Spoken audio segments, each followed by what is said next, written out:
All right, guys, welcome back to the Spin Zone podcast with me, Cake Eater, and we also got Wacko Carnival and also Vile. How are you guys doing today?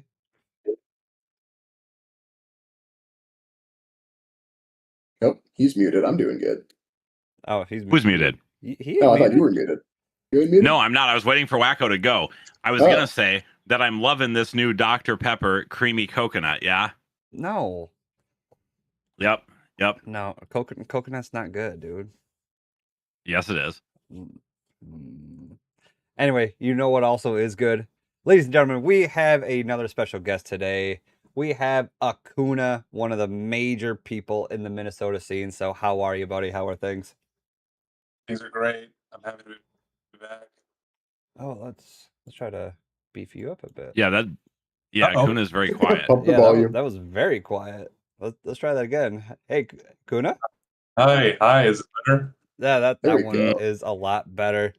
So, All right. a couple weekends ago, us four had the golden opportunity of going past state lines, going to Chicago.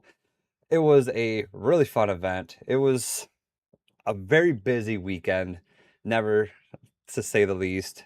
Beyblading left and right, team battles, individuals, and also medal fight, which Acuna, you got second? Second. Yep. Yes. So let's kind of start off with that. So Acuna, kind of talk about that Chicago weekend. Oh, it was great. Um, All right, good. yeah, last year when we went, we had a much smaller group. So it was really cool this year to see Minnesota really come down in strides. I think we had something like, you can correct me, something like 25 people that went down to represent for us. And then Sounds 18 good. or Yeah. something participated. Yeah. So not all 25 of them played, but yes, there were 25 in the caravan. Some people played, some people didn't. Some people were doing some other stuff. But Yeah, it was great to spend a bunch of time with the community. We got to Chicago Friday. Sometime we kind of got there staggered throughout the day. It was great we had that spot outside the hotel where we kept going back to, kind of became the Minnesota home base throughout the weekend. That was a lot of fun too. even though Acuna went to bed early Saturday night. I needed sleep for Metal Fight. All right. Yeah, he ain't wrong. Yeah, some of us went in on Friday so we can kind of get some sleep, get ready for the next day.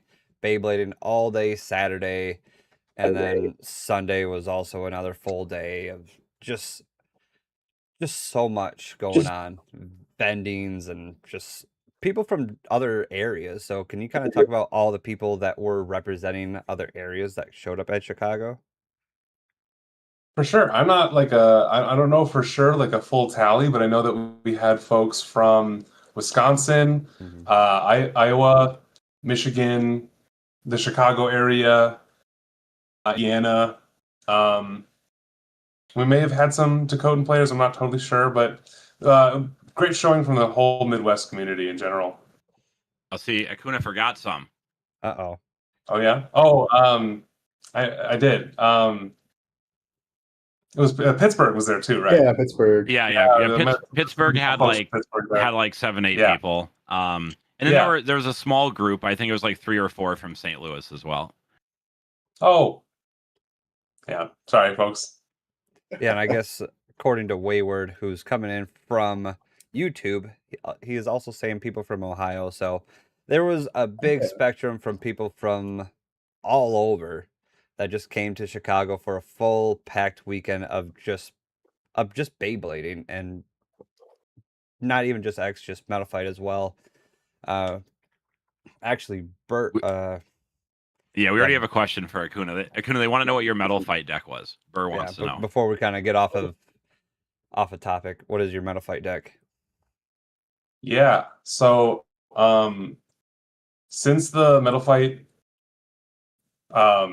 rules change, balance update, where Libra was banned, I've swapped Libra out for Earth. So I run Earth Hades on a low rubber sharp setup. I run pre-hybrid wheel Pegasus with a metal face bolt on change height 120 rubber flat. And then my third slot's kind of a flex, changes, but this time I went with Flame triple height 170 CS, which is it plays a lot like the 230 Flame CS build, but it has a few different things going on with it. It's got a lot more mode changes in this deck than I think most other Metal Fight decks do, but that was a lot of fun to run. Got me second. Very proud of it. Yeah, Wacko also participated in Metal Fight for one of his very first Metal Fight competitions, if I'm not mistaken, as well. Yeah, I was there. Gosh, what did I run? I think I was there. I think I stole Akuna's Pegasus build halfway through. I subbed it out for the screw build I was running. And then I just did standard Flame 230. And what was my third? I think it was just like defensive Earth. I think I just stole Akuna's whole flow. I think that was what I did. Hold on, Wacko. Did you say you got rid of Screw Uranus? You took it out of your deck? No, I don't put that energy ring on. I do not support the joke. Just kidding. That's so rude. That's so rude, Wacko. It's rude to not have Screw Uranus anywhere. I guess. That's true. Yeah. So Despicable. I mean, Akuna, what was let's talk about Chicago a little bit here overall. What was your favorite part of Chicago?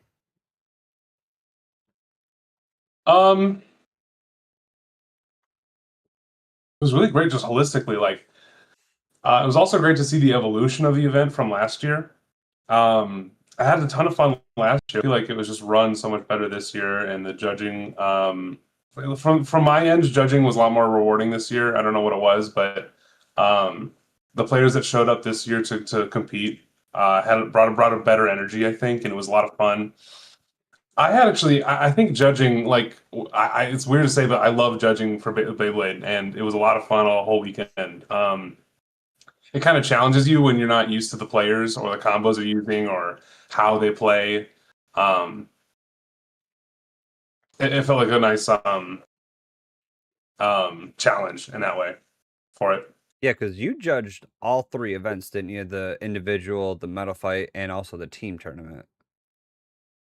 I don't think I actually ended up judging for much of Metal Fight because I kind of told Greg I wanted to focus for that one, but I did judge the at least some for the other two. Yeah. Yeah, and I know I was a sub-in judge as well, so I 100% agree. Not knowing everyone else's, all other people's play styles and what people are going to be running, and Wacko, I think you judged a couple, didn't you, or were you just kind Yeah, I was doing fill-in judge for like the X Masters. I think I did a couple rounds of Metal Fight, and then I full-time judged for the team event. It was a lot, but it was fun. Yeah, and then Vile was also another fill-in judge, so we all have our times filling in judging, or at least judging this event, so it was, like Akuna said, it was 100% different compared to just seeing the same 60-plus people every week, and, oh, yeah, he's going to win, but now it's all exciting and everything, and like, who's actually going to bring what to the table, so 100% agree on that. To be fair, it wasn't too much different from a locals because you could say, "Oh, we know Wacko is probably going to win the locals," and then Wacko Compared won to Chicago. Top Cut, so. yeah. Yeah, where Top Cut wasn't that much different, Cake. No, Top Cut was like top 6. What was Top Cut for Masters? 32? I think we cut to 32. Yeah, 32. Yeah, top 32, and a good chunk of Top Cut was Minnesota. And then going from there, single elim, just basic. Slushy and Wayward had a really amazing down to the wire. Then Wacko and Egg topping off for first and second place, bringing everything down to the table. So definitely showing off what Minnesota has in the Beyblade scene. And again, we're not here just kind of mess around. We're here to take titles, and Wacko will let people know that. I've been trying to find the footage for both Wayward's and my match. I know somebody has them. And once I have them, I'm going to be editing a full video of like at least my run of Chicago. So you can look forward to that. Because I have every other run. That's fair. Now, before we kind of get into the nitty gritty, Akuna, I kind of asked you what your favorite thing was about Chicago. What is something you think could be improved upon for next year? Oh, Oh. Um,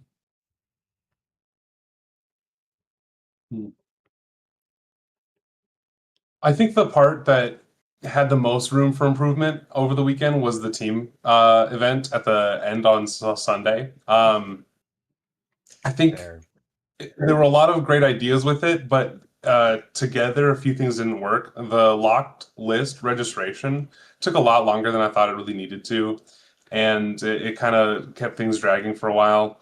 Um, and then the format itself had some issues with like getting some last minute adjustments right before it ran, which was frustrating.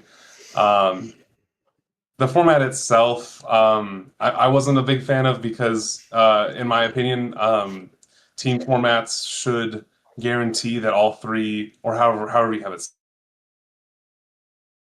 participating get at least a little bit of a chance to play each match. Which this team format kind of went with a best of three style, where each blader played a set against one of the opponent's team. And then the first team to win two of those sets wins the match. So the match could be over after two sets, and your third players just don't get to fight in that one. Win or lose, that doesn't really feel great, in my opinion. Yeah, and it was also like the same basic ruling, like all the bays, all the parts and everything need to be completely different. So between even all three people, there can only be one 360, only one rush, or fill in whatever bits and ratchets, or even the bays. So that That was a was big challenge for that was the extremely team difficult. format. Yeah. It was a fun deck building challenge, though. It forced me to end up running Victory Valkyrie in one of my slots, and that thing's insane and limited. Give it a try if you have I it. mentioned it was a limited team format, Yeah, so you had to have 9 combos that were in the limited, basically the Seattle limited format, basically more or less. Yeah, so there was no Shark Scale, no Wizard Rod, Right. no Arrow Pegasus, none of the really heavy meta builds that you normally see or have seen in the past. But even it wasn't. I mean, that's there's a lot of things that weren't that good, Cake, that still weren't allowed. There was no Right. Scorpion Spear, no CXs at all. I mean, there was a lot of stuff that was banned. Oh yeah, I forgot about the CXs. Yeah, I mean, no CXs whatsoever are allowed. And then really, like, even something as light as Rock Golem. I mean, Rock Golem, even there's a few things I think heavier than Rock Golem that were allowed, but Rock Golem, I guess, is just too well shaped, I guess. Hey, For that give Rock format. Golem 2 more grams. The best blade in the game. That thing has to go unlimited. Yeah, it just kicks Wizard Rod right out the door. Yeah. But no, I mean, overall, I think it was a cool format. I do think it was like really like a deck building challenge, like Wacko said. I think that's pretty true. And Akuna, I know I told you I wasn't going to too deep into this, but I do agree. Editing the list, 20, 30 minutes before the event is probably not the best idea. I think that's a fair point. No. Well, because people had been up all night. Like, people were up Saturday, like, trying to build their decks, and they get there, and they're like, oh, this is changing now. It's kind of upsetting. I get that. My team in particular, we were literally like up on Saturday night figuring out limited combos, and we decided to bring in Cutter Shinobi that Egg was going to run, and Egg wasn't able to be like in the room right before they started the team tournament. And when they decided to update things, we had to like get him on the phone and say, "Oh, what do you want to run instead? We've got these options. Do you want Hexa? Do you want?" We ended up swapping it out for like Mammoth Tusk 970 Hexa or something like that. Which is just not as good as Cutter Shinobi. I just don't know how else to say that. No. I think the entire Minnesota community cried out in pain the Yoda thing from Star Wars when they called Cutter Shinobi as banned. Everybody had to just rush to their deck boxes. To be fair, I think we were largely, maybe one other team had access to Cutter, but mostly it was Minnesota that had access to Cutter. So yeah, I don't know. There were not but many I just got people. to put Garuda back into my deck, so I was fine. Well, Garuda should have been in your deck to begin with, in my opinion, but That's true, but I subbed it out for Victory Valkyrie for the trip, but then I got to run both. The drip. Oh my god. You should I always think run that's for the sick, dude. drip. That's playing the game. Hell yeah. So let me ask you this, Acuna. So everyone knows we had a Masters format X tournament, Swiss event, 7 rounds on Saturday with, I believe, 122 players was the final count, correct? Yes. Yeah. And then we had a metal fight event Sunday morning, which was not quite as populated, correct? Was it 30 or a little bit under, somewhere around there?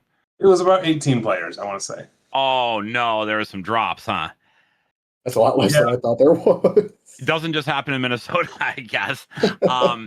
And then later on in the afternoon, we had the X limited format team event, which was what, 60-ish players? Yeah, it sounds about right. There was something like maybe 20, maybe 20. Yeah, 20 teams sound right. Okay. So I mean, that's a pretty full weekend. Which of the events was your personal favorite? Metal Well, I you fight. think I know what you're gonna say. You Metal know fight? the Metal answer. fight. Absolutely. Like it's still the second most popular official WBO format. For a great reason. It's a great format. It's amazing. If you haven't tried it out, or if you haven't touched them since you were a young blader, pick it back up. Give it a shot. Give it a shot. It's great. I would look for so many more opportunities to play it. Chicago's a great one because a lot of the people in the Midwest were really great at keeping Metal Fight alive during the Burst era and before X came out. And so it's great to meet a lot of those like old heads in the community at Chicago. What was crazy to me, Acuna, was that I believe we just had a Metal Fight limited event here in Minnesota this past Sunday that you attended. And Mhm. my understanding was that there was 11 people at that. Is that correct? 10. I I think think 8. so. Oh, do we have some drops again? I think it was 10. There might have been 10 or so. I don't remember. Okay. It's crazy to me though that a random Sunday event at the library can get 10 Metal Fight players, but Chicago, which had 122 people the day before playing X, could only do 18. That's crazy to me. I was hoping to see like 25, 30 at least. People just don't know ball. They don't. They know. don't. Oh my They don't. god. Yeah, I mean, Greg had loaner decks available. I think people should have come on in. I thought the pricing for Metal Fight was great. Yeah. The loaner decks were great. Really, if Greg decides to do it again next year, I really think if you were on the fence this year about trying it out, maybe you'd never tried it at all before.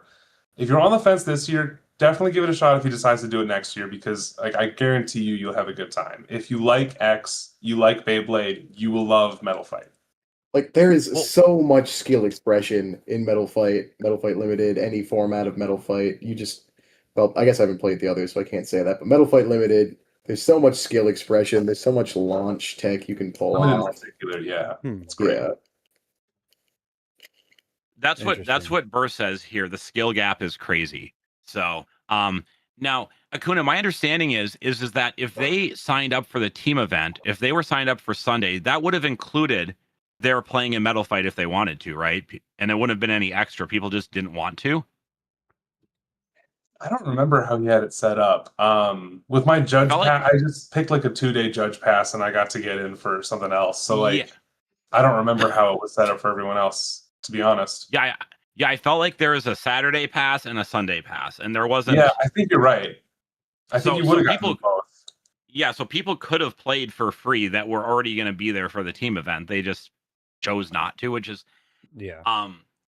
Metal Fight. Listen, I know I don't feel the same way about it that you do, but I would maybe be more interested if the mid fake market was not so upset right now. That's fair. Yeah, I've heard rumors that the factory is reopening somewhere, but Ooh, it's like Ooh. it's knowns when it comes to the mid fakes. It's crazy. We don't like know anything about them still to this day. It's all been rumors that this is what's happening. There's a factory getting shut down. That's been a rumor. It's reopening, another rumor. But the product is drying up. Like mid fakes are running out on Bays and Bricks. It's getting kind of scary. And Yeah. I yeah, do I've seen hope, it on Mall of Toys too. yeah. So, At Chicago, you know, we I don't. luckily had Mr. Metal Fight in the corner with his awesome Oh prices. I yeah, don't know who he was, Yeah, oh, but yeah. Shout out to awesome guy. Yeah, yeah. especially I heard a lot of people like that guy. yeah, Sunday morning right before Metal Fight, I came by and his table was just packed full of people trying to get their last minute whatever they need. And so can you kind of go off of like, because you were talking about formats and everything for Metal Fight. So what is the difference between, for those who don't know, like a Metal Fight versus the Beyblade X format? Yeah. So there's been lots of generations of Beyblade. Metal Fight was a generation that started out with kind of the earliest stuff was what gets put into Metal Fight Limited. There's other formats, but there's Limited, 4D, and Standard. There's also like Zero G is kind of its own format now. What is so sort of 4D? What does that mean? 4D was I don't remember if it stood for something specific, but all the Beyblades that were released as part of the 4D generation have a mode change gimmick where the blade comes apart into at least two pieces, sometimes as many as like 4 or 5. I think some of them have, and they can get reassembled in different ways that make it different. And so it's a generation full of really heavy bays with lots of mode changes. It's not played very much. Limited is the one that it has really stood the test of time and has people coming back the most.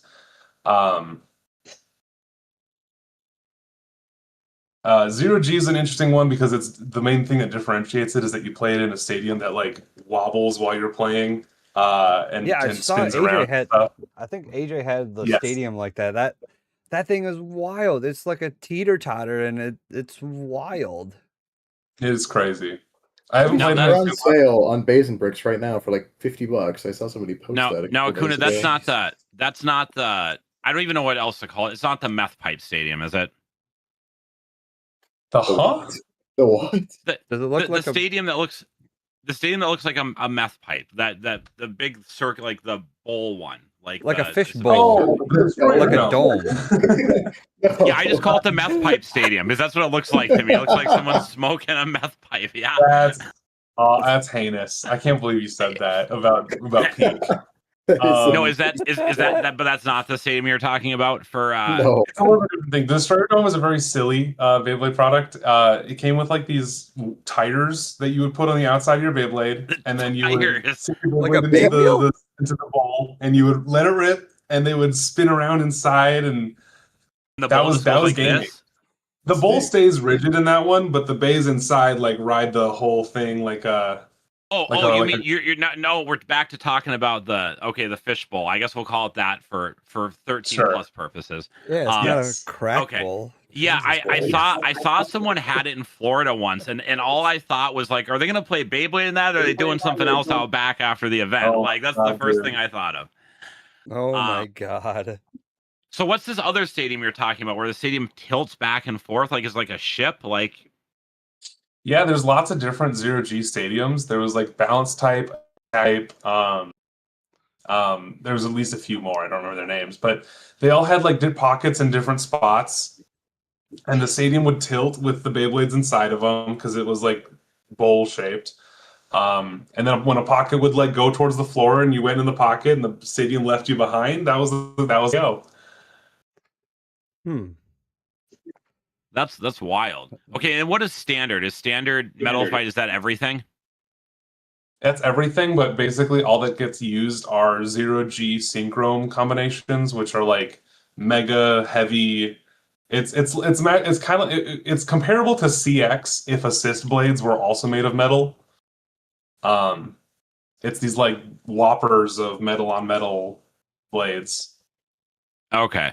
Yeah, imagine if heavy was like another 28 grams instead of like the 11 grams it is now or whatever. Oh my god. Oh Jesus. Yeah, and then So that sounds pretty cancerous. Is that why no one plays Metal Fight Standard? It's kind of expensive to get into standard in particular too, because you need two copies of most things to make the dual layer synchromes, and stadiums don't hold up to bays that are that heavy. Every time I've seen standard get launched, they've broken a stadium. They even break the Summit stadiums. Oh yeah, Summits. I wouldn't recommend it. I think they're a little too brittle, breakable for that. Yeah. No, if you were to launch these Metal Fight standard combos in the BX10 stadium, would it break that too pretty quick, do you think? I think it would annihilate your rail teeth. Oh yeah, your rail teeth would be dead. Those teeth are gone. They're just too short for the rail teeth. They would just hit them with the metal and blow them up. Let me ask you this, Acuna. What do you think of this? Someone in chat right now is saying Earth Orion GB 145 EWD, and then Meteor 90 W2D, and then Beat Virgo H145 MF. Yeah. Is that good or not? Ball. I think this is cool. I think this is a fun deck. It's a good deck. That's Beat limited is legal anyway. Beat was my favorite when I was a kid. I love this deck. I would put Earth Orion on wave wide defense instead. I'd bring Meteor up to 125 height. Oh no, you've already got wave wide on defense on Meteor. Okay. Ooh, so I'd put something like CS or Rubber Sharp on that Earth combo instead. That's exactly what I do.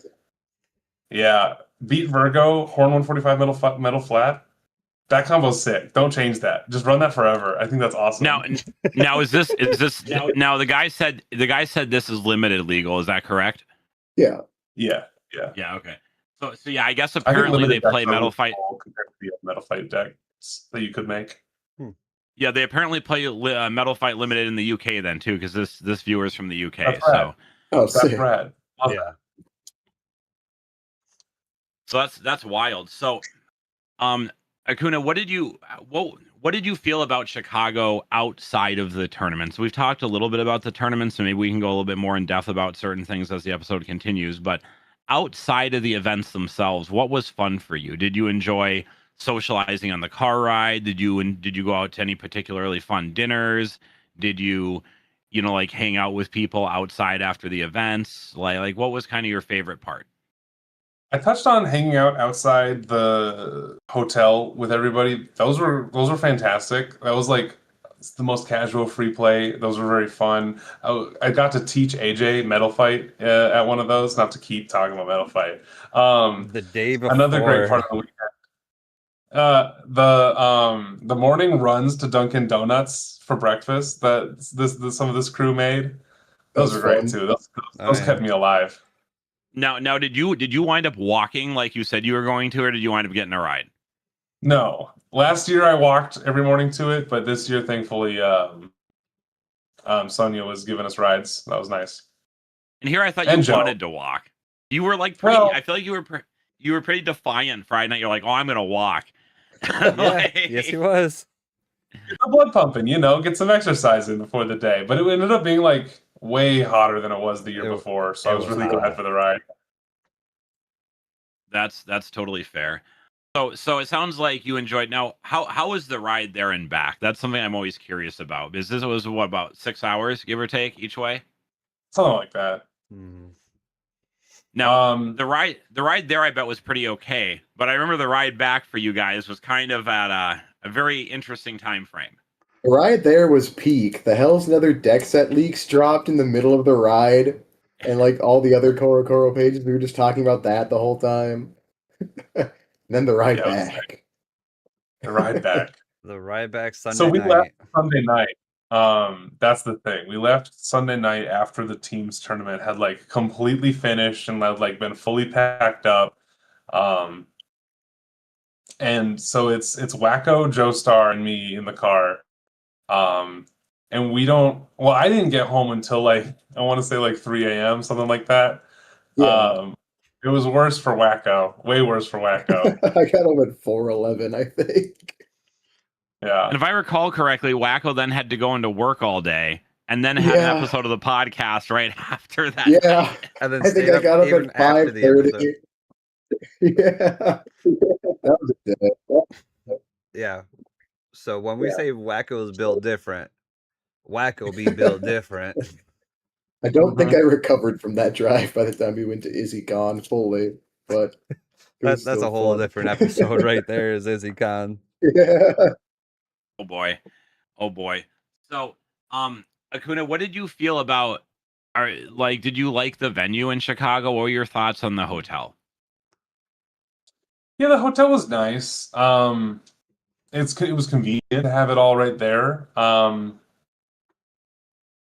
I think it would be fine if that's where it's going to be held all the time. It's a good venue. I think I wouldn't mind if it was held at some other place like a convention hall or recreation facility or something instead, if that helped like the budget be spent on prizing as opposed to the venue. Like get those funds moving around a little bit. I think the hotel's great, but I think a different arrangement would be fine also. I think the space that we had this year compared to last year in the hotel was a huge improvement.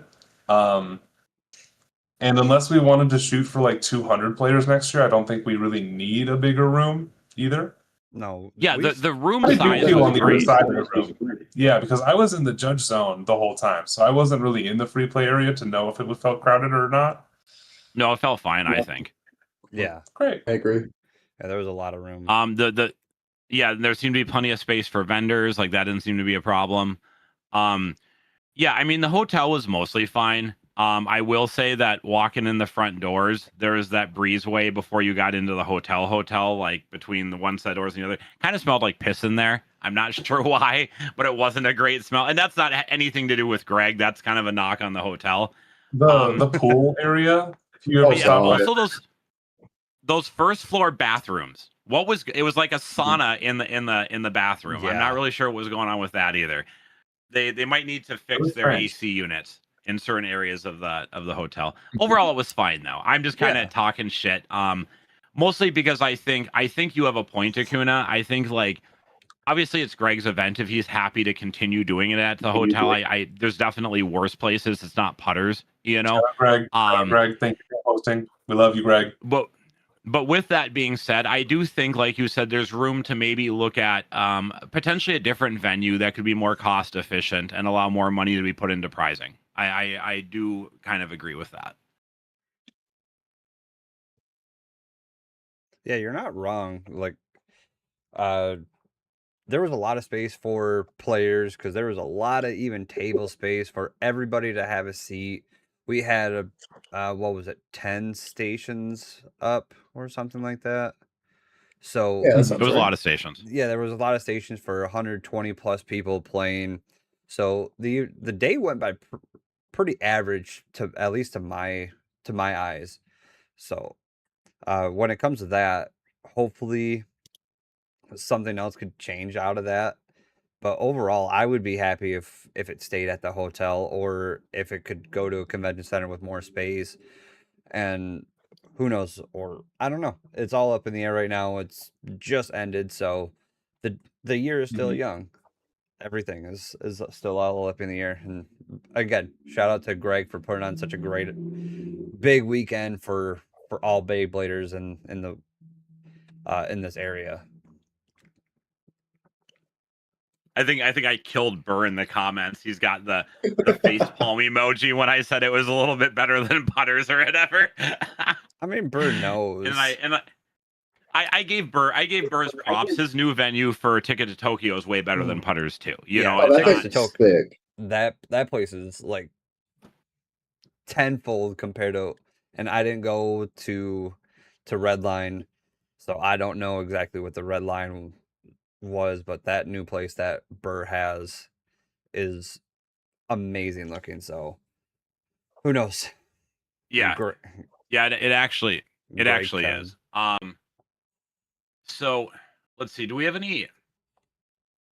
I'm trying to think. Is there? Okay, let's talk about this for a second. Because Wacko, so you played in the event, obviously, and we all know because You got your invite into the secret server. I don't think winning this That event hidden hurt. server. Um, Yeah. how did you feel about the judging? Now, before we get started, I don't want to call anyone out by Yeah. name. Okay, I just want to talk about the judging as a whole. We're I not gonna. personally didn't have many problems. There was like one weird mid-air call, but whatever. It's one weird mid-air call. That's fine. The interesting, I think most of the problems that people had with the judging were brought about by the interesting, like, changes to the rules they were enforcing as an experiment for the day. Like I guess I don't know how widespread this is, but in Minnesota we do a 3, 2, 1 go shoot as like a 4 count. We were pretty much, at least for a little while, kind of hard enforcing a 5 count of 3, 2, 1 go shoot. And I know that at least threw our community off, but it was fine. And then the foot placement specifically was the one I think got the most people upset. I forgot about that. Yeah. Because if I remember it right, you had to have at least one of your feet fully within like the box of the stadium By the stand. stadium. Yep. Yep. So yeah, it would, if you picture like 3 lanes, left of the stadium, in front of the stadium, and to the right of the stadium, without crossing past the edge of the stadium. You had to have one of your feet in that middle lane directly in front of the stadium. And then your other feet could be anywhere, not crossing past it. Yeah, it was an interesting. We had been discussing that as like a potential change to the base rule, based on some ways that judges in the B4 region were describing how they were enforcing foot placement, and based on like what we could see about certain videos about certain tournaments that were happening. But it has more structure than the base rule, but it also has more like leeway given, because your one foot sure has to be in a specific spot, but your other foot can be kind of anywhere. Whereas the current rule, there's sort of non-specific but like determined edges of a box that like you could be saying, the judge could say your foot is too far to the side or something like that. So in some ways it was more restrictive, some ways less restrictive. But I don't think it was very popular. I think that's kind of safe to say. I think. Oh no, I think it was great. I think it was great. But I think a lot of people didn't mind. But I think the people that had practiced their stance and their launch a lot, and whose stance mattered a lot to their performance, they were upset. Maybe understandably, I can understand it, but I thought that version of the rule was I enjoyed it myself, based because of how I played. But afterwards, on day 2, we switched to just a very general: don't cross the stadium line, don't cross that line, and then your feet can be anywhere. Yeah, which that one makes sense, but coming from me personally, like, because it was probably about a 2 feet or so that you could not go past that line approximately, right-ish. Yeah, there were edges to that line too. Yeah, you just could not go past that tape line and. Right, yeah, because it was I believe it was like 3 or 4. I think it was 4 stadiums wide as the total width or something like that. Yeah. So coming from a taller guy myself, it was difficult, but by the end of it, I had to adjust my plays, adjust my stance and everything. And it was different. I think first off, I think the foot placement rule was just fine. Now, I wasn't playing, so I understand that it didn't impact me the same way it impacted the players, I'm sure. But I felt like if every single event was run with that foot placement, it would be just fine. And in fact, I would argue that even though we had plenty of space at Chicago, for smaller venues where stadiums are more tightly packed in, I think this is a very good foot placement rule that allows enough room without having your foot be sticking into someone else's area. You know what I'm saying? Like, I feel like there's plenty of room. So I don't know. I like it. I don't know. Wacko. Interesting way, Wacko. Most people, I think, put their front foot into the center lane, You adapted in a very interesting way to put your back foot in the center lane instead, and I really Yeah. like that. No, I just like it didn't affect me that bad because I just know my launch form enough that I can put my feet wherever I want, but I don't want to do that. It's much more comfortable to launch Yeah, the other you way. want to play more most comfortable and But so, what do you guys think? The defined box where a foot has to be in front of it, or just a line that exists on the side of the stadium stand that you can't put your foot across? So, like, you can't cross over your side of the stadium, so to speak. Because that's kind I of think what we I'm switched to on the second day. Yeah, I mean, I don't really care if people's feet are directly in front of the stand or not, as long as they're not flared out so ridiculously. You know what I'm saying? Like, so I think the yeah, defined box is probably the way I would go if I had to pick one or the other. yeah. Okay. At I'm least on one. the I'm on the side of just the line existing. Yeah, I The like line the is in. Can you yeah. expand Like on just that? just the line on the side of the stadium stand. You've got your side of the stadium where your feet are on there. That's whatever. But like you can't wrap around the side of the stadium. You can't do any of that nonsense. I think that's peak. I like that.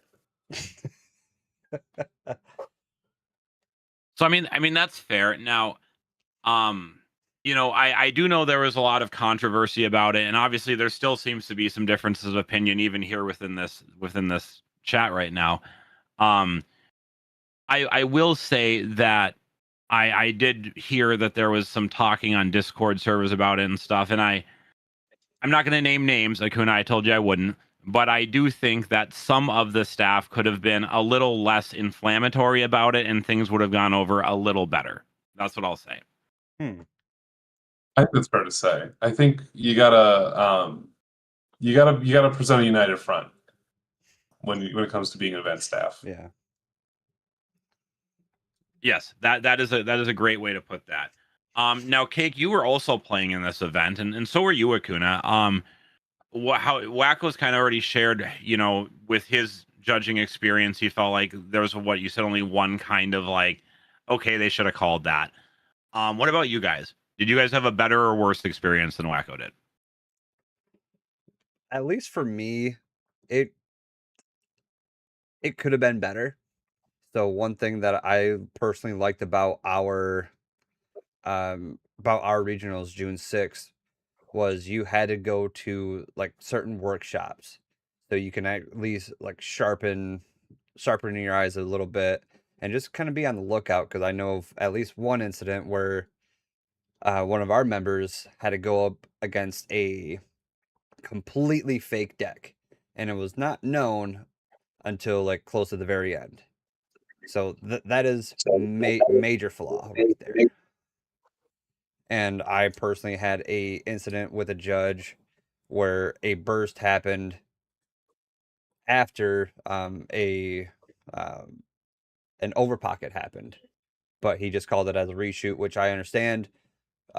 He just wanted to make sure, so he just called that as a reshoot, and then just being biased, then my partner got extremed, so that kind of ruined our chances of at least getting top cut.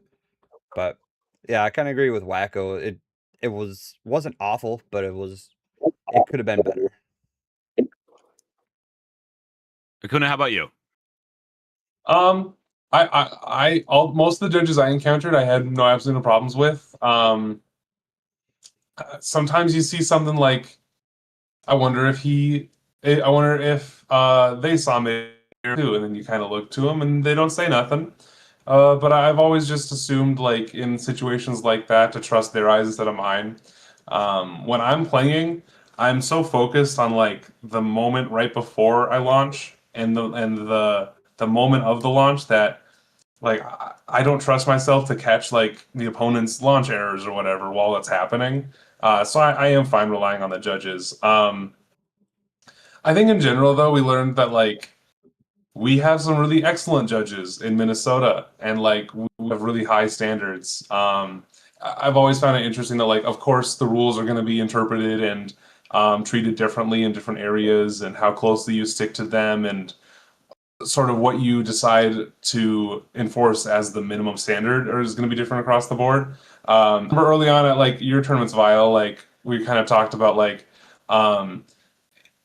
small errors. Do they matter enough to call and like spend time like worrying about stuff? Or when it's a casual environment, is that something that we want to worry about? And different tournaments have different standards, and they decide that for themselves and inside their own communities. But Minnesota judges, we're always seeing mid airs. We're always like getting things. I think pretty well. They need to get spotted. And I just think it was tough to get all the judges who were from different states and different communities to be on the same page. And that was the actual issue with judging, I think, is that we weren't entirely on the same page because there really was no good way to be on the same page without a long judge meeting that we didn't have time for. Yeah, I do think a longer judge meeting prior to the event rather than just a 10-15 minute thing would have been with like some demonstrations and like hey, let's make sure everyone's calling things. I think that would have been great, right? Yeah. Now I didn't play, but in some ways that makes it a little easier for me to observe because I'm not, I don't have an opinion on the match. I'm able to float around and watch a bunch of different stations. The biggest thing I saw was missed midair calls, and that was also the biggest complaint I was receiving from players that were, kind of venting about what was going on. I did see some launch error stuff, and that was mostly missing shroud hits. Because me, Akuna, I'm not particularly like, oh, that was a millisecond too early. That's a lot. I don't really call that kind of stuff. It's got to be pretty egregious for me to call an early or late launch. So those were kind of the two things. And there was one instance, and I won't name the judge, but Wayward was playing. And the judge just tried to give one of his points to his opponent instead. And Wayward's like looking at me, and I'm like, hey, Wayward has 2. It's not 1-1. It's Wayward's up 2-0. And he's like, oh yeah, you're right. Like, but yeah, he was trying to give one of Wayward's points away. Yeah. But there was plenty of times I saw good judging too. I don't want to just pick out the negative. There were plenty of times I saw judges make good calls. To be frank, I was super, super happy I got to judge the both the finals and the 3rd and 4th place match. That was a lot of fun for me. It was also weird that happened to Kuna because Phantom Blur was like, oh, who wants to judge us? And like no one wanted to. It was really weird. And I'm like, oh, I guess if no one else is going to, like. I was thinking that I would volunteer, but I didn't want to be like biased because it's Minnesotans in the final. But then I thought it was funny that you ended up in there anyway. I think me and Egg both saw you walk up. We're like, hell yeah, dude, this is peak. We're just playing in Minnesota again. Yeah, so for me it made sense because in 1st and 2nd they were both Minnesotans, right? So for me it's no different than me, and that was already decided. So for me it was no different than judging Wacko and Egg at Kraken Hits or Wacko and Egg at the Maplewood Mall. Right. You know what I'm saying? And then for 3rd and 4th, neither of those players were from Minnesota, right?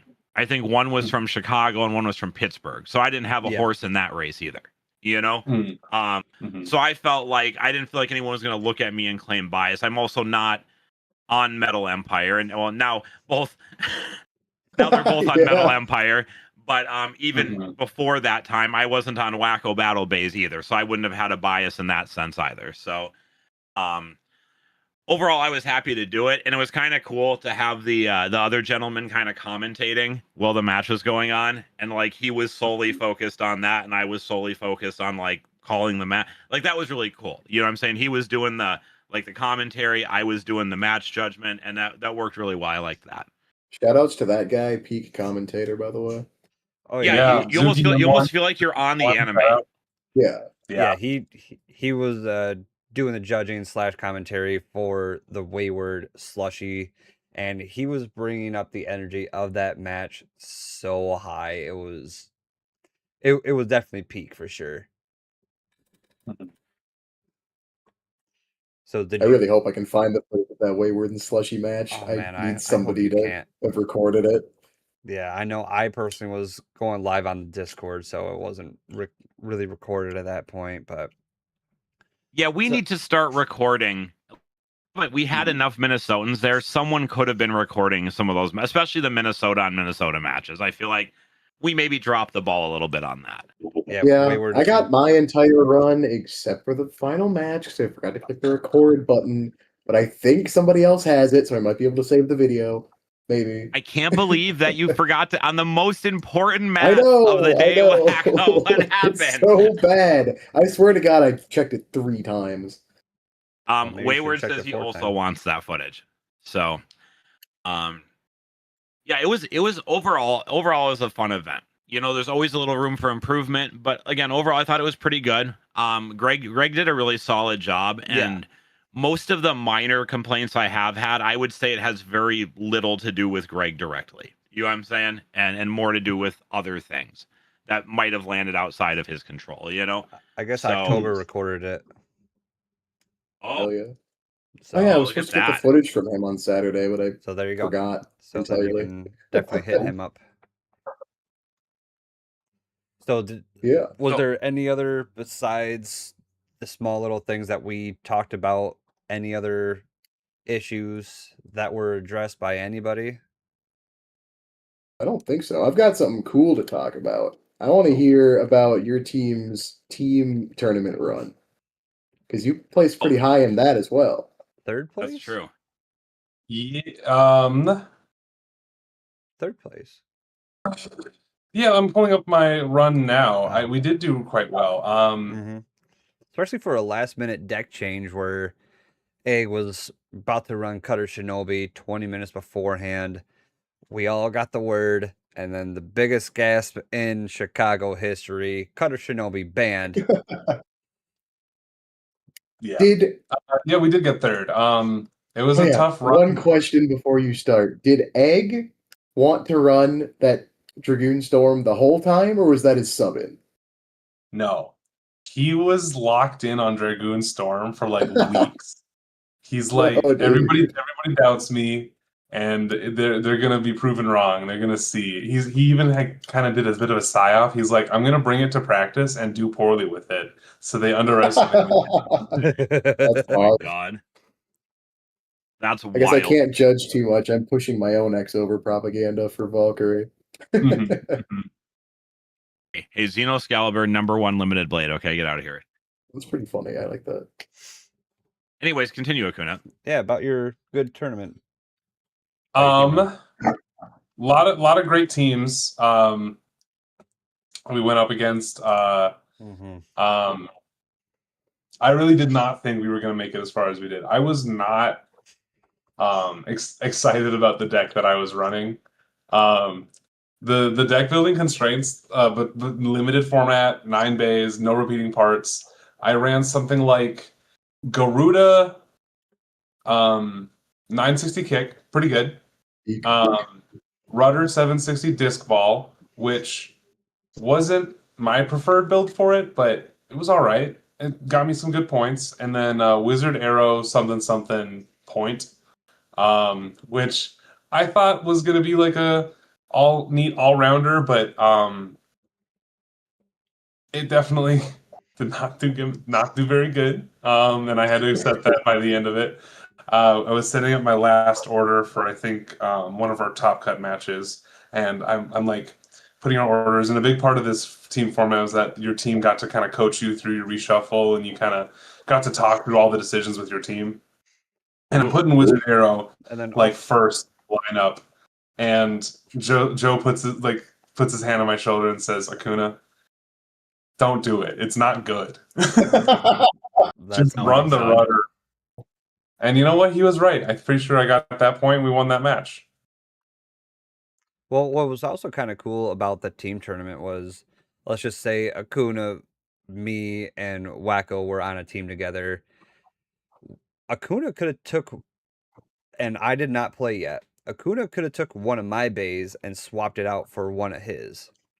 Oh Which yeah, we is- didn't mention that. It's not like each blader has a deck of 3. It's a pool of 9 you can pull from. I don't know Right. how many people actually played it like that, but you could have. Yeah, I don't know either. I saw when I was judging at least one team do it like that, but like my team and every team that we faced did not do it that way. No, Same. we just kept our personal bays. I think my Yeah. personal team, I think we swapped one bay for one game, and then that was we were just Oh,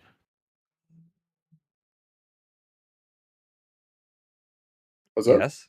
Uh-huh. oh no! I just didn't realize that was the format. So what you Oh, guys are okay. saying is hypothetically a team could have loaded their first two players that were playing that round with what they thought were definitely their best 6 bays, and just tried to win before the third player even had to do anything. Yeah. Yes. Yeah, You that's could. true. I think that was probably the like optimal thing. I don't know if many people kind of keyed into that, but that was probably the optimal way to play that format. Yeah. Now, Acuna, what did you guys play this? Mold 3. We did not play Night Shield. We probably should have, Wacko but did? we didn't have a mold 3 between Mm. the three of us, and we kind of thought that other options would be better without having mold 3. But to be honest, you're probably right. I probably should have swapped that whack wizard arrow combo for just some night thing on some ball bit. Well, I wish you guys would have asked me, because I have one and I was gonna let Wacko borrow it, but then Wacko was able to get one from Chad for like $5 for some crazy Yeah. reason. Yeah, like, That's I what I don't was. know. That's exactly what I was gonna do. So I until you definitely got could have one. loaned you dude. guys one if you'd asked. Like, Oh, no. I'm sick of that. Anyway, Mold let's 3 keep going back to Shield this. is so peak in limited. It's so good. So Kuna, back to it's your too third bad. place. I wish this one was mold 3, because I think it looks way better, but it's just not. Best color. Oh, yeah. Yeah. I It's, like the purple one. I wish that one was the mold 3 one personally. That's fair. Anyways, Kate, go ahead. You were asking Acuna something. yeah, we're just to have him keep going on with all the builds and his run taking third in the team-based tournament. Yeah.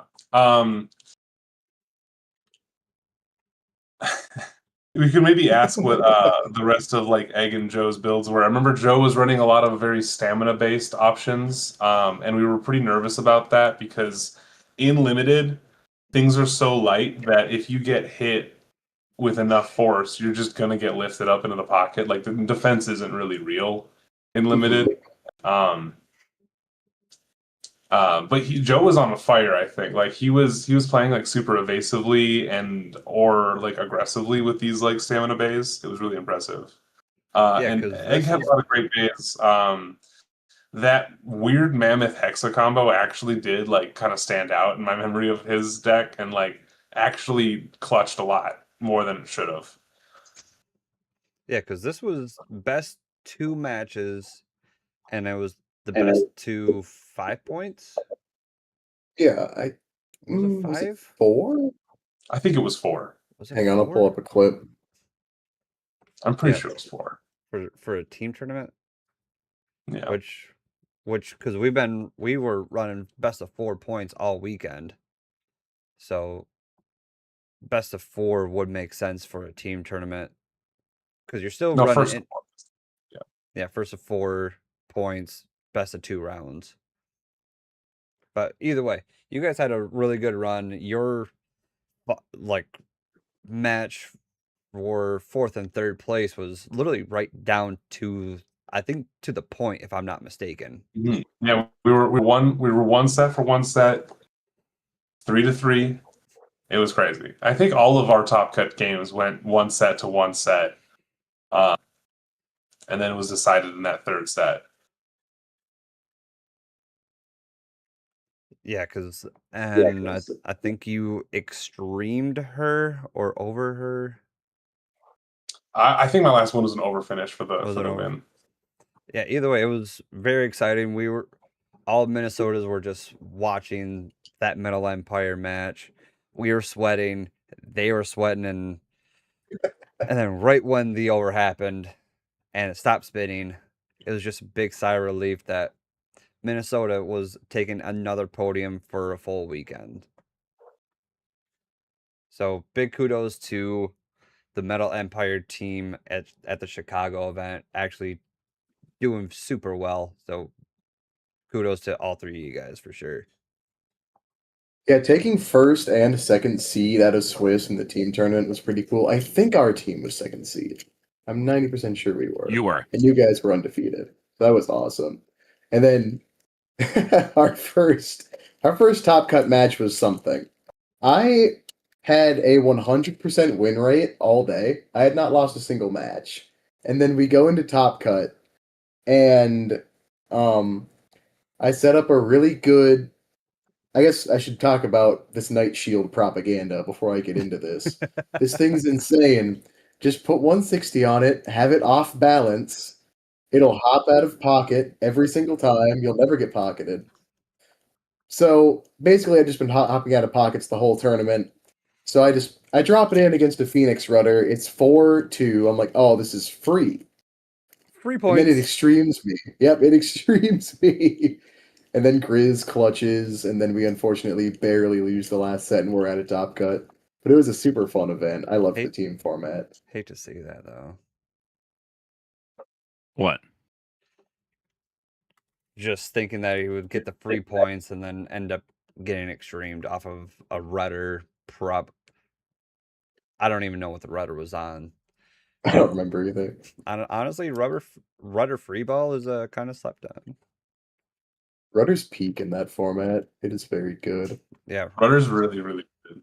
Maybe my favorite limited bay. How'd your team do, Cake? I think you played. I don't quite remember. We ended up. Cake doesn't want to talk about that. No, like because we at the end we were actually playing up against AJ and his random 2 other people team, and that's where our judging issue happened, where Slushy was up against one of their players. Slushy over-pocketed their bay, and it wasn't like simultaneously or anything, but it was a pretty well, like you could see the time difference between like the over pocket and the burst, and he just called it as a reshoot. So we just had to reshoot it, and Slushy got extremed, and that was basically round for round 1. And it was basically just AJ's whoever team won was that. very good. And the girl on there, that was her first ever tournament. Yeah, our team lost to AJ's team as well. I'm telling you, AJ is my bracket demon. Every time I see him, I'm like, oh my goodness, I'm gonna lose now. Yeah, And then I AJ has been usually do. coming up in the brackets like these last several months. So big kudos to AJ and actually doing very well up in these brackets. But yeah, we end up, I believe there were 7 rounds and we went 3 and 4, I think it was. It's not so bad. No, it wasn't just a complete shutouts either. There were 1 to 2s or something like that. They were super close games, but we just couldn't make the top cut.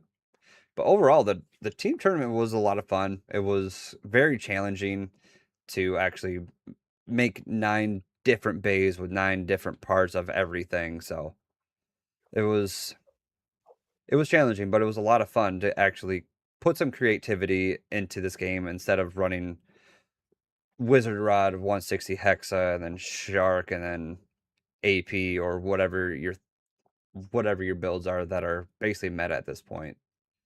Yeah, whatever solves your third bay problem. Yeah, you ain't wrong. It's Wizard, Shark, and then fill in the blank here.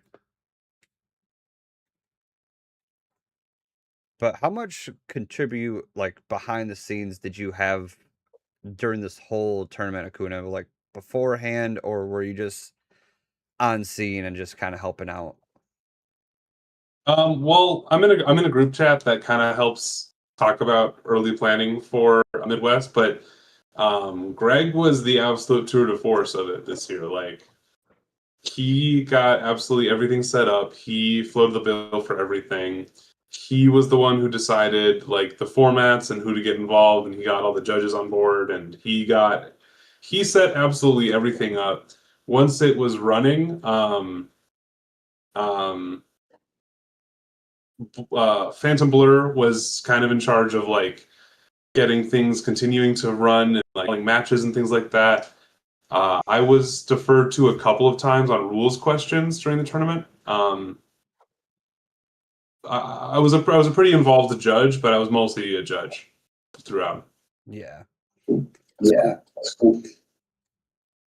Yeah, I know that you were one of his better right-hand mans, especially answering questions or helping like kind of square away some things or even just makes like some kind of announcement. So I knew that you were backstage, but I didn't know how much backstage you were actually contributing to this whole thing. So we can thank Acuna for kind of helping out with this whole Chicago event. And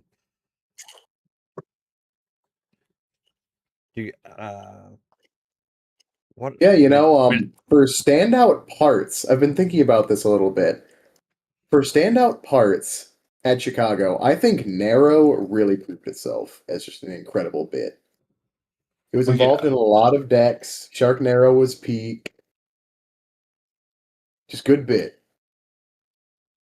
Did you guys see any like interesting combo trends there? Because I saw Tall Arrow a lot. I thought Tall Arrow would fall off, but it hasn't fallen off yet. It's hanging out. Lots of arrow. Lots of arrow. Narrow arrow. Acuna said he saw this the most. This right here. No. Ragnar Rage. I don't think I saw any of those. Actually, I saw one of those. Yeah, that was just a full I weekend. like Rage. I remember seeing, I think it was Duran Dagger 560 Quake, and In the That was- standard format? during standard. Oh. Yeah, I That's Good luck. a bit. best of luck, sir.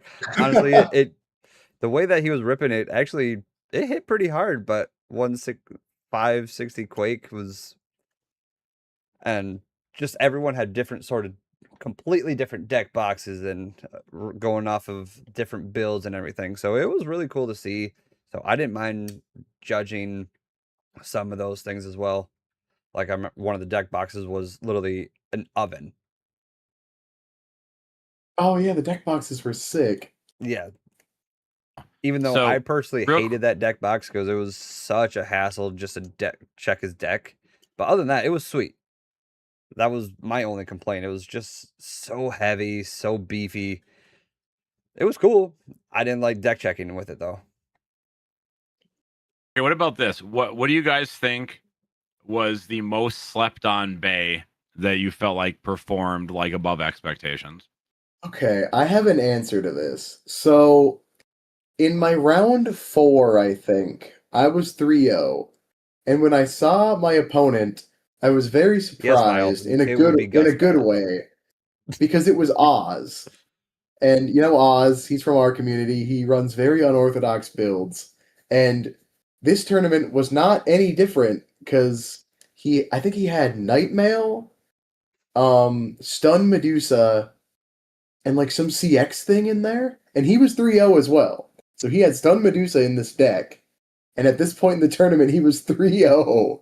It was a very impressive performance. I did beat that deck, unfortunately for him, but I loved seeing it. Ooh, Wayward said he saw this at the event. that's I didn't know we pretty- were playing this anymore. Like, I saw that guy. I was rooting for him to win. so I had a quick one here. I'm supposed to let you know, Wacko, that you have a lot of empty wall space. It looks like it could be the perfect place to hang up some stadiums. That's true. I just dug out those stadium hooks, not sponsored by Plain Egg Salad, out of my bag. I was going to hang them up probably tomorrow, but I have them. Also, Wacko, what is all that product behind you? Is that what I think it is? I want the Glory Valkyrie box. That's just bad. No. I saw the Glory Valk. No, that huge stack behind you. Is that all the ones you bought from Oh. launchers recently? Yeah, that's my IzzyCon box. Oh my Yeah, God. like, There's, well, I mean, think- it's hard to get launchers now, man. All this stuff is so expensive. Like, Yeah, no, it's ridiculous out here. Like, they had Pegasus Blasts for like 22 and like Drawn Brave and Wizard Arcs for like 21, and it's like, oh, good winders for that price with bays included. Give me all those. especially because my winder drawer is running sparse. There's not much left in there. Yeah, Run it Wacko, out. that's because you break a winder every free play. I feel like. Not wrong. That's Or at least true. really close to it. You play any Yeah. enough? Are you playing anymore? So Acuna, let's ask you this. Overall, how would you rate Chicago out of 10? What do you think your score would be? From my experience, like a 9 out of 10. I had a fantastic time. What about you two? What about you, Cake? What about you, Wacko? I think I'd give it an 8 out of 10. I had a very good time. Yeah, I'm also gonna go 8. There were some things that could have been changed. The deck checking for the teams, it should have either started an hour earlier or something just to kind of ease it through a whole lot quicker. And then also the small little judging errors like that. But again, nothing to really, that has nothing to do with Greg. So overall, I'd personally give it about the 8 out of 10 for sure. For sure. Yeah, we got Wayward up in chat over on YouTube, also saying a 9 out of 10 for sure. I mean, it seems like everyone had a pretty good time. I think whether people are giving it an 8 or a 9 just depends on, if they score things more generously or less generously, Yeah, That's yeah, true. we're not. Yeah, it wasn't a complete shit show. That's for sure. So it was a really, really solid event. So big shout out to Greg. We also did an interview with him probably a couple months ago. I don't remember what episode that was. So if you guys haven't watched or listened to that episode, definitely go ahead and listen to that one as well. After this episode, Okay, for sure. how are they supposed to find it if you don't remember what the Because episode it is? says How are they it says supposed to something know? about Chicago. Hold on, damn it! It says something about Chicago in the title. You're gonna go tell them to watch a very specific Yeah. episode and then not tell them Okay, anything well, fine, about. then Like, let how me to do find some it. digging. So you guys go Oh ahead. my I'm God. gonna do some digging, and then I'll get Yeah, to give them fill the time exact- while he digs up, I think Yeah. that big events like these really showcase, like, if they succeed or fail is based on how well the communities that attend them kind of meld together, even on like the judgment and the playing front. I think this event did fairly well at that. Very well, actually. But, like, there's so many communities in Beyblade, and you'd think they all play the game the same way, but everywhere you go, there's either huge differences, slight differences, and when you run a big event like this that's pulling people from a billion different states, you gotta find some kind of middle ground. Somebody's not gonna be happy either way. There's gonna be a rule that somebody doesn't like. And I think this event hit a pretty good middle ground to satisfy almost everybody with the rule set. I agree. Yeah, I think definitely what you said. Because Greg, everything that went well at the event, I mostly attribute to Greg planning things out and having experience from past years to draw from. And most of the things I felt like didn't go particularly well, I feel like were a lot of things that were not entirely within his control. Very true. So Side note, if you guys did want to listen to that episode, it is episode 35. Is the episode that we did a little interview with Greg. So right after this episode, go ahead and listen to episode 35. Listen to everything that Greg has to say about that Chicago event, and 35. See, told you I had it. See, there you go, Cake. You're doing good. It is interesting though. Now you guys have been talking about it though. How different Beyblade can be between different areas. Even between neighboring areas. Like Minnesota and Wisconsin are generally considered to be, they're touching each other. They're considered to have fairly similar cultures a lot of the time. And our Beyblade scene is very, very different than Wisconsin's Beyblade scene. Very different. Yes. I honestly have like zero experience with the Wisconsin Beyblade scene. I don't really know what they do. Yeah, I think this is Well, my that's first interaction with them. Yeah, they didn't seem to, and Akuna can correct me if I'm wrong, but based on my understanding, they didn't really want to be on or involved with the Great Plains server. Is that more or less correct, Akuna? Well, kind of. I mean, like, yeah, but because we started the Great Plains server after they had their community kind of established for Oh, like they a already year or had. two. Oh, Sure, sure. interesting. Interesting. I got you. Yeah, because I see we have a Wisco channel on there, but largely nobody uses it. So, Yeah, um, that's fine. yeah, I mean that's fair. Yeah, but we play very differently than they do, and our pricing is also very different from their pricing, and I'm gonna leave it at that. People can use their imaginations. Um, We Or are if you know, you spoiled. know. I'll just say that Vile spoils us. It's not just me. Wayward does a great job too, and stuff like it's not just about me. No, I no, just for sure, for sure. I think the numbers. I don't know. Maybe they pay more for their venues. I can't speak to that, right? But yeah, I know Cake one time showed me an event out there, and I'm like, oh, they had like 55 people sign up. I'm like, oh, that's sweet, because that is the time we did not have 55 people signing up, right? No. This So I'm was like, at the start of the and year. yeah, and Cake's like, oh, we should head out there, and then I looked at the pricing, and I'm like, yeah, I'm not driving 5 hours to pay $20 for that. Like, Yeah, sorry, it wasn't even at a game store or anything else like it was that. at Dave and Buster's. It was at a Dave and Buster's. Oh, it's a fun venue. Which, who knows? Maybe a Dave and Buster's is just kind of slept on, and we can check out a Dave and Buster's and rip some Beyblades while playing some actual arcade games in the meantime. It'd be a sick like round filler because you're only playing one round an hour. Just arcade games everywhere. That's a sick round filler. I'd be in for that. Put me on that skee ball machine. Yeah. Hey, speaking of Cake, isn't there something we're supposed to be giving away here at some point? Yeah, I so- swear we had a gift certificate to give away to somebody that's been sitting there for like 2 weeks now. Yeah, so we are giving away this is the final week, but I was gonna get more into it towards the end of the episode. We are giving away a free Wayward spin stand. No. Not that. Hold Not on. that. If you guys chill, I know what I'm about to say. So first place Okay, will be okay. yeah, first place will be getting that Wayward spin stand, and then also we're gonna be spinning it again. And sponsored by Burr, all the way from the Mitten State of Michigan. He is giving away a free $10 gift certificate to Bays and Bricks, I believe it is. Yeah. That's correct. Yeah, free $10 to Bays and Bricks to the second place winner of that. So we will get into that towards the end of the episode. So big shout out to Burr and that Michigan scene for sponsoring the $10 entry or free $10 to Bays and Bricks. Dave and Buster's in Maple Grove, possibly. Yeah, it could be a venue. Yeah, who knows? Maybe Dave and Buster's are just completely slept on for Beyblades events, because that is the biggest thing is when it comes to just Beyblades, and all we know is they're just so loud. So who knows? Arcades are the biggest thing, Cake, like always, is gonna be venue cost. You know what I'm saying? That's all. That's what it's all gonna come down to. It could be the nicest. It could literally have a custom Beyblade room with like permanent like stadium stands and whatever.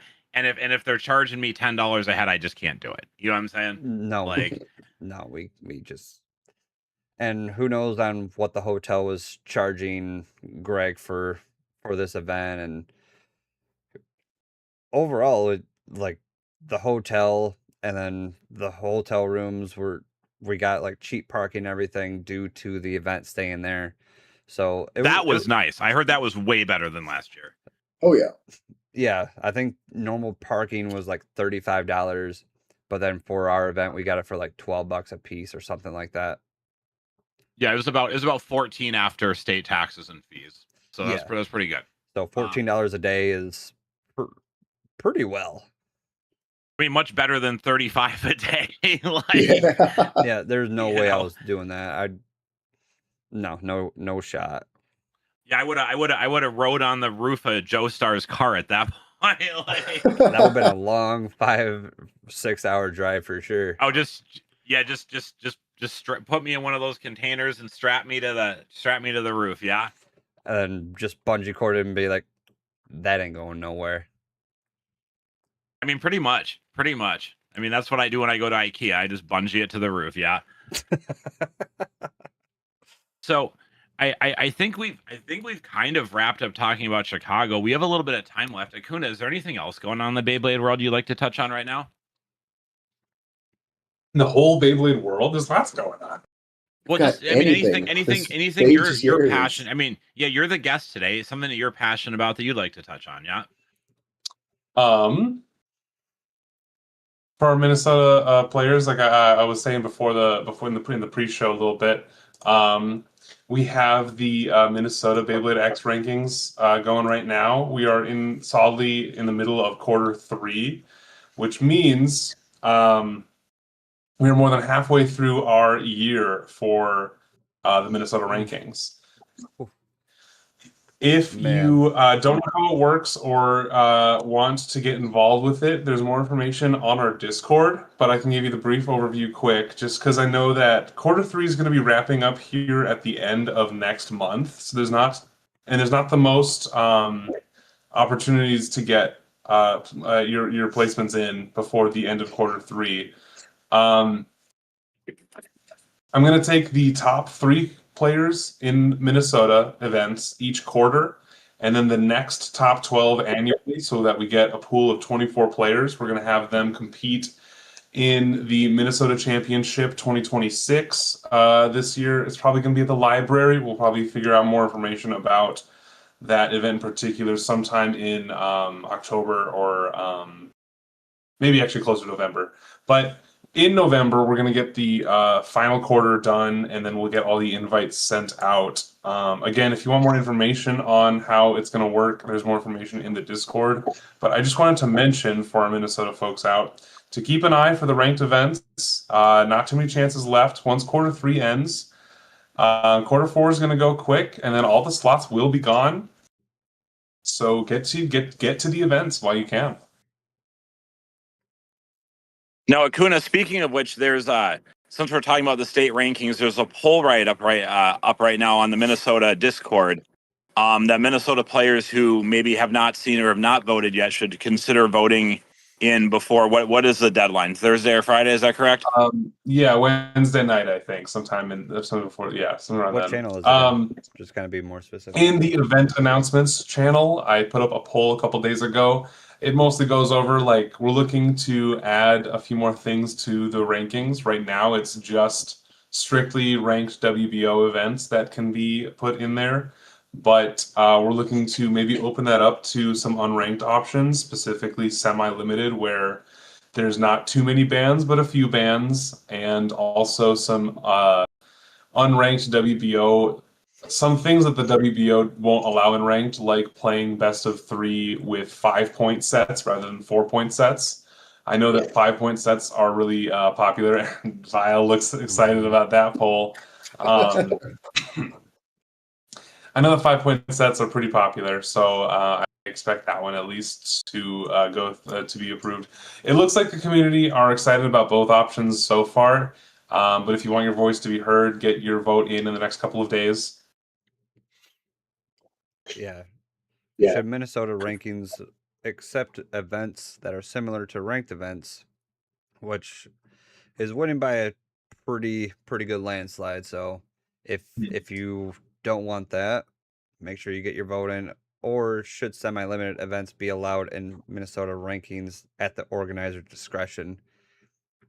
That one's a little bit more closer, but still, if you guys want to get your votes in and you guys are a part of the Minnesota scene, definitely get a part in the Discord and go to the event announcements, get your votes in, because like Akuna said, those are coming to a close really soon. Mm-hmm. I'm just glad the semi-limited format itself is catching on. It's such an interesting format. It's a lot more decentralized than the main meta.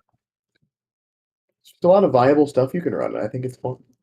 Yeah, there are a lot of good bays that are not the average 3 or maybe 4 that are. Yeah, I mean, I think I think the problem is with ranked is that it's Wizard Rod, Shark Scale, and then usually Arrow if you have access to it. Now maybe Glory Valkyrie takes that spot. Who knows? But when you take the top 3 or 4 bays away, I feel like suddenly there's 10 to 15 bays that people can run and feel like, hey, I'm pretty confident with this. Yes. Yeah. And I do like to see some build variety in the community. So it'll be interesting to see how the polls wrap up, and either way, I obviously have a preference, but I'm not going to get into it. I'm happy to see what the community says. You know what I'm saying? Yeah. Mm-hmm. So definitely go ahead and get your votes in if you have not done yet. So, and if you guys are not in the Minnesota community and you kind of want to put those into your considerations, think about it. Yeah. WBO community rankings are coming. Those will be exciting for everybody. If you don't have your local community leaderboards up and running just yet, you can look forward to getting yours up and running on the WBO's coming platform with that. And with that, I think that semi-limited will take off a lot more once those are around, and that can be like an alternative ranked ladder almost. I don't know if you'd have to like agree to a specific ban list, but something like that, I think will take off once that's available. I think I you'd would almost like. have to settle into a ban list at that point because, yeah. I'd almost like to see Acuna. I would like to see, maybe us and some of our neighboring states. So mostly to mean states that are kind of included in and active in the Great Plains region. All kind of come to terms on a semi-limited ban list, and then have a leaderboard specifically for that format in the Great Plains region specifically. I think that'd be neat. And I guess other states too, if they want to play the same format. You know what I'm saying? But I think that'd be neat, because I'd love to have, I love the Minnesota leaderboard. I think we should always keep that. We should always have that. But I'd also kind of like to see a Great Plains leaderboard of some sort too. Yeah. Oh, that'd be cool. That'd be And then fun. just have one big Great Plains invitational, either in one of the Dakotas. That would be sick. That would be sick sick as shit. One of the Dakotas We or could Iowa. set up a community leaderboard with the WBO like that, and we could maybe have one of our events at the next regional be, instead of maybe 2 tournaments in one day that's like big and open to everybody, maybe it's a small tournament and an invitational, and then the normal tournament instead. Like we get maybe a metal fight tournament. Yeah. And then Wow. Wow. Villain for Metal Fight. Wow. Peak. Acuna, you should just be sponsored by the Chinese mid-fake factory, yeah? Dude, I wish. please. Yeah, Yeah. Please? It'd be sick. to be fair, Acuna, and this is something we could talk more about privately, but just vaguely in public. I feel like a place like that is somewhere that someone, could try to get into contact with. Because that's Warhammer, right, Acuna? Like, there are factories in China that manufacture certain Warhammer adjacent products that sometimes we here in the US like to utilize. Maybe similar in some ways to mid-fakes, right? And I know personally, I am like directly in contact with one of those manufacturers. So I'm not sure why that's not something that could happen with Beyblade, and maybe get some bulk pricing, and maybe Acuna can be the metal fight vendor. Yeah. Wouldn't be a bad idea. Like, no, it actually, like, Acuna, that's what I think the biggest, I know you're passionate about metal fight. Okay. I know you like it more than X, and I know you won't always come out and say that because you want to be supportive of the community, but I know that's your feeling on it. If the local community had better access to metal fight and metal fight adjacent products, that would probably help people want to be involved. You're not wrong. I think if that fella, and I'm really sorry, I don't think I got his name or his handle to shout him out, but that fella who was selling Metal Fight at Chicago, he was absolutely carrying the availability of Metal Fight Oh So yeah. many people were able to get into it. AJ in particular, like I know AJ in particular was able to really dive deep in a metal fight because that guy was vending on that day. So I think you're right. I think a local vendor who carries it would help a lot. Yeah, it's the market for it. It's interesting how it's paralleling in a way the X market right now, where things are just going up as well. Like I know that's going to happen with like inflation, but like the availability of the mid fakes being scarce drives up the price on everything. I do Hopefully think the secondhand stuff is still pretty accessible in that Yeah, That's regard. what Kuna was saying the other Yeah. day. Yeah, they're still on Marketplace if you can find them, but Oh, yeah. mostly on Facebook Marketplace, all you find are burst stuff. But every once in a while, Yeah. you'll find Metal Fight stuff up on there. Yeah. So they're still out there. Yeah, I will say largely Facebook Marketplace is very, and I'll use this word, and some people might take offense, but contaminated with burst product. Yeah, And not TT burst product, but Hasbro burst product, which we all know is Yeah. inferior. Oh goodness, yeah. Yeah. But yeah, I mean, like Akuna, I just, again, this is kind of public when you talk about way more about this later, but if I could get in contact with one of these manufacturers of, good quality mid fakes, not the lead crappy Bay Super X ones, but That's like, a big distinction. Yeah. yeah, but like real ones, I would be happy to stock some of that stuff locally if I felt like it would get more players into the game. Like that wouldn't bother me, Like that'd be kind of cool, actually. So, just a That thought. will be. Yeah. So anyhow, Cake, what do we got now on the agenda? We actually had a couple, at least one question from YouTube, coming from Burr, actually. I'm gonna guess it's just to Akuna, but I'm gonna actually voice it to everybody. What is your favorite Beyblade? So for you, I'm gonna say Metal Fight, and for X, Akuna. You're just gonna answer for him. How about let Akuna talk? Yeah. No, it's gonna be for both Metal Fight and for X. I understand. I understand what you're doing now. Okay, I get it. Yeah, what's your favorite Beyblade for Metal Fight? Favorite Beyblade for X? I love for Metal Fight. My favorite Beyblade is and probably always will be pre-hybrid wheel Pegasus. Just an absolute goat. Just an absolute machine of a Beyblade. Really awesome. For X, I change it a lot. I haven't latched on to anything like that stayed super consistent for a long time. Right now, my favorite to play has been Cobalt Dragoon with the new Teal Elevate. It's just insane. If that bay doesn't burst, its matchup spread goes stupid. Oh yeah. Yeah, I'm glad And that you put yours actually... on 960, correct, Akuna? Right. The Phoenix? Phoenix Red 960. Yeah, it's so tight. The Hasbro one. It's nice. And then my other favorite X that I keep going back to is I have a hard time not mentioning Night Mail. It's so good. I think it's way better than people utilize. To be He was fair, trying on to sell me BBX, on the night mail BBX propaganda Weekly, yesterday. no, on BBX Weekly, I think it's up to like 6 or something. Like it's coming back into the meta, which is very interesting considering the weight creep.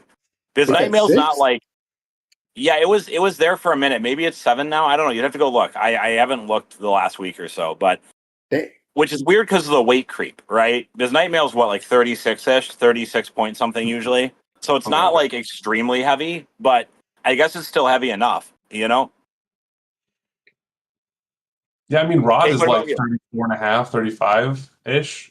So, I mean, weight's not everything. Yeah, that's true. Cake, what about you? Well, I don't play Metal Fight. I should probably start learning since Metal Fight is... I even have 2 Metal Fight bays. I don't play, though. But maybe with all these Metal Fight tournaments and everything, and all this Metal Fight talk, who knows? Maybe you'll just give me more reasons to play with some metal toys. So, Metal Fight, I don't know. I need to learn more. But for X, Samurai Saber, that was one of my very first favorite bays of all time, Samurai Saber. And now one of my favorite limited bays is definitely Cutter Shinobi. It's so peak. Cutter Shinobi, if you guys haven't got the Sneak Attack Stadium, definitely Cutter Shinobi is definitely worth a pickup for sure. I know you love Cutter almost as much as Papa D does.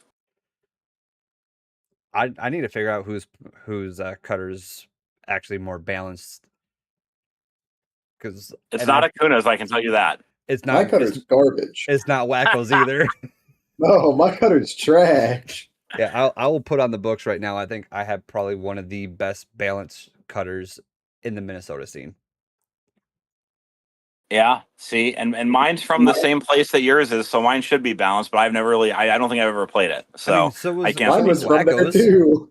Yeah, Mine so was from Wacko's. there, Wacko's too. got the same place that we did. No, that's true. That's a good point.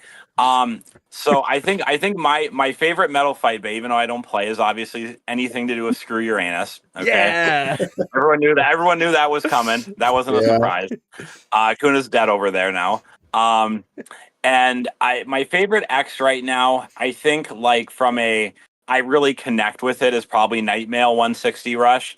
No, But not another one.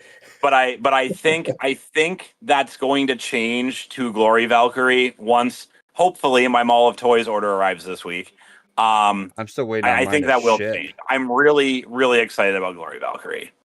And the little bit I got to mess around with Papa D's, I really liked it. So, Wacko, how about you? Yeah, speaking of peak, there it is. There it is. This There's the thing- peak. Quit bragging. Quit bragging. It's my Wacko. favorite right now. I'm telling you, this thing is awesome. Put it on Rush, put it on Kick, but Mm. put it back on Rush after you put it on Kick for a while. And then it just hits so ridiculously hard. It's like Drawn Strike and Arrow Pegasus and Hover Wyvern just decided to fuse all of their best traits. Just make it wide, make it hop out of pockets, make it hit stupidly hard. And then you've just got this thing, and it's peak. As for Metal Fight, I've been really liking specifically Leon 1 on Bakushin with 100 Metal Flat. I was kind of memeing with you about it at the last Metal Fight event, but the drip change actually mattered. I went from Leon 2 to Leon 1, and Leon 1 was way better than Leon 2. Look good, feel good, play good. It applies to Beyblades too. They know. They know when they drip. GV on Rush is so good. Glory Yeah. is so peak. Yeah. Hopefully mine ships out really soon. I have not got any sort of notification for that yet, and I'm getting Were you the July 9th Mall of Toys? Yes. How early were you like the first minute or two, or are you a fair amount after? I thought I was pretty early, but I guess not. What we're finding out is that like the difference between like 7 minutes and 30 seconds and 7:01 is I mean hundreds of orders, I think. Oh my god, that's so wild. I Yeah. made my Yeah. shipping label today, so I'm excited, but I don't know my delivery date yet. Yeah, I was the same today. I got all 3 of my shipping labels because I bought 2 glories right away, right? And then to make sure I got them because I was worried they were going to be out in 30 seconds. And then I Right. bought my Aether Ring boosters, and then I'm like, oh man, Glory's still up. I guess I'll get 2 more of them because I always keep 2 for myself. I'm like, well, maybe I should get Jess one, and then I think Egg might get my last one. I'm not sure. If he doesn't, there's already kind of a queue. So Yeah. So I guess my label has been created, so I guess we will. It is the waiting Nice. game at this point. That's fair. That's fair. Now, Cake, is it about that time for tournament announcements? I believe so, yes. Okay, so we're gonna get started now. If my understanding is Wayward sent you something, is that correct? Oh, for the contact? Yeah. So if you want, I'll get started, and then when we Yeah. get to contact, if you can pull that up so everyone can see what we're talking about. I will pull that up right now. Okay. So before we get to contact, we have some other events prior to that. So this Saturday we have semi-limited at Kraken Hits. That's going to be pretty standard stuff. You know, best of 3 to 5 top cut, which is a little different than best of 3 to 4. to 5 points in normal. It's pretty much all the same stuff that you guys know I like to do. We're not going to have Shark Scale, Wizard Rod, Glory Valkyrie, or Arrow Pegasus. So I'm sorry, Wacko. You will have to wait to flex your Glory Valkyrie for a little bit longer. Oh no. Oh man. And that's going to be $10 entry, 4 p.m. doors, 5 p.m. start at Kraken, just like normal. The following week, we will have WBO ranked at Kraken. So that will be when everyone will be able to use their Glory Valkyries, and hopefully more people will have them by then. Same type of idea, $10 entry, 4 p.m. doors, 5 p.m. start time. Everyone's kind of familiar with that. And then the following week, we have Broken Clock at, the B-side bout at Broken Clock Brewery down in Minneapolis. That is going to be hosted by Psycho Pomp. I guess I'm technically the co-organizer, but, I'm just kind of there to make sure he has the support he needs. And that's going to be double elimination. So that's going to be a totally new format for Minnesota. I don't think we've ever done a double elim here before. So we're going to see how we like that. That's going to be 4 p.m. doors, 5 p.m. start. And we're going to see if we can get it all done by 9 p.m., which is kind of our goal, because that's how long we have the room for. So I sure hope so. And that'll be a lot of fun. $5 entry on that one. And then the next day, I believe, at Kraken, time to be determined. I believe Sam is hosting a smaller cap event, probably around 24, in the small room at Kraken. I cannot speak to what the format will be yet, but I would assume he'll have that up on WBO shortly. And then we have Contact. All right, so this is where Wayward had asked us to kind of shout out some of the sponsors and some of the prizing they're going to have. Yeah. Cake, do you have that you can pull up? Yep. So if you guys are watching the stream right now or listening to it, you should be able to just pull it up right now. Yeah. So we got Spin Zone Podcast sponsoring. We got the Monthly. McCullough Bay Mafia. No, yeah, them too. Slush Cult is sponsoring. Gain Therapy is sponsoring. Switchcraft is super cool. They're like 3D printed, like switch blades, accessory things for your launchers. We got ramen. How do you say that? Embroidery. Yeah, ramen embroidery. Yep. And then we got plain egg salad, and then also Mala Toys, and also the famous Wayward spin stands. So there's a lot of people sponsoring this event. It is going to be a huge event, 3 days at the Crown Plaza in Plymouth, and then over $1,000 worth of prizing as well. Well, okay, so I'm gonna get into that a little deeper. Okay. Yep. So there were. I'm just gonna go over all of it. So you're gonna hear a few repeats, but there's some things that weren't mentioned. So the local sponsors we're gonna have is the McCullough Bay Mafia, Plain Egg Printing. He's gonna be doing some exclusive Contact deck boxes for some of the winners, so that's gonna be really sweet. Yeah, those are cool. We have AJ's 3D printing. Obviously, Wayward spin stands, like you said. We're gonna have some Spin Zone podcast merch, I believe, that we're gonna donate to the prize pool. And then I'm probably gonna kick in a couple of small things to help Wayward out a little bit. Also, the title sponsor, and this is very important, and they are supplying a bunch of cash and prizing for the event, is Mall of Toys. So we want to give a big shout out to Mall of Toys for taking care of Contact on this and making sure it's a great event. The big thing that I believe Mall of Toys is sponsoring that I think everyone should be interested in is the $1,000 cash prize for the first place finisher in the Uppercut Swiss Showdown. So that's going to be really exciting. Someone is going to walk away from this event literally $1,000 richer. So that's a sweet prize.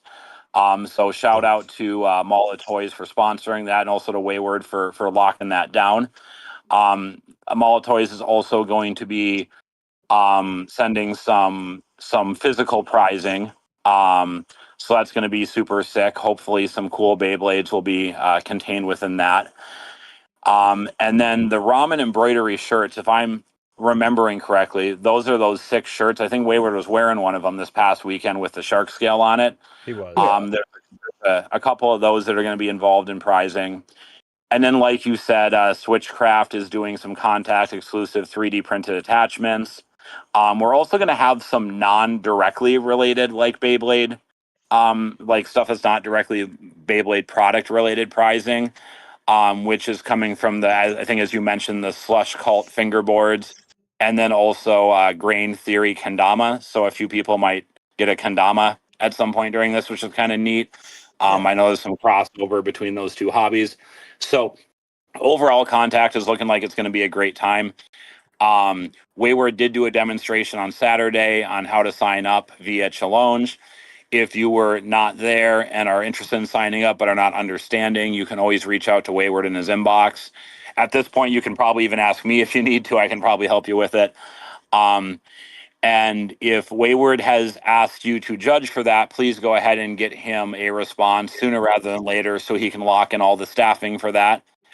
As far as I know, there's also a little promotion going on right now where if you register within the next 2 weeks, it might be a couple days less than that now. But I think he just announced it yesterday, so not too much less. You're going to be entered into a drawing for a super nice deck box that Egg designed. And you will also be entered into that if you have already registered. So even if you registered like 2 weeks ago, you're still entered into that. So that's pretty sweet. Guys, let's go ahead and get it done. Let's not procrastinate till the last minute. Let's get registered and get ready for contact the 21st through the 23rd. At, what do you say, the Crown Plaza in Plymouth? Is that correct? Yes. Crown Plaza. I finally remembered. Woo! I finally remembered. Well, you remembered because I just said it. You're doing great. I know, right? I know, right? So super sick event. I hope to see everyone there. I will definitely be there. I'm sure Cake will. I'm sure Wacko will. Hopefully Acuna too.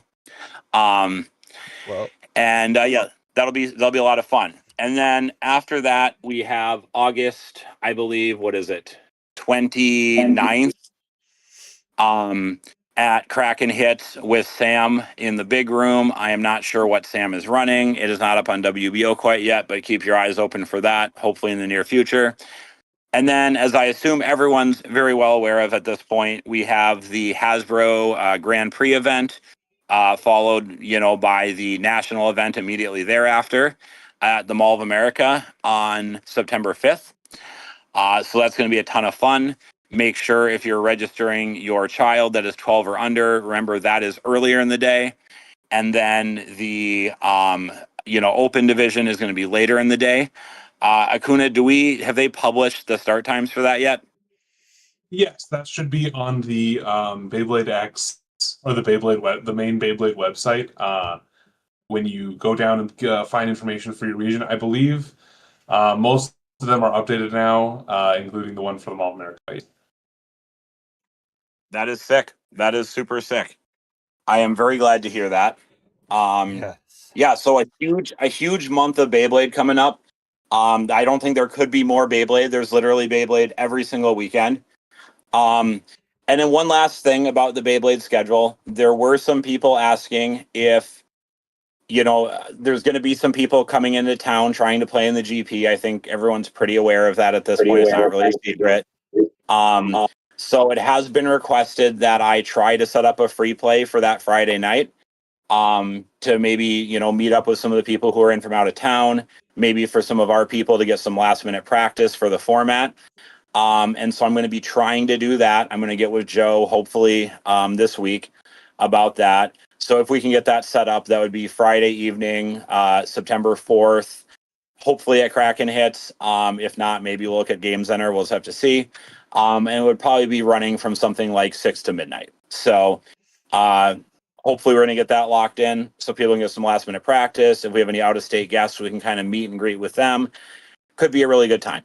So that's kind of the last thing I got. Do any of you gentlemen have anything else to close out the episode? No, I think I'm good. Kuna?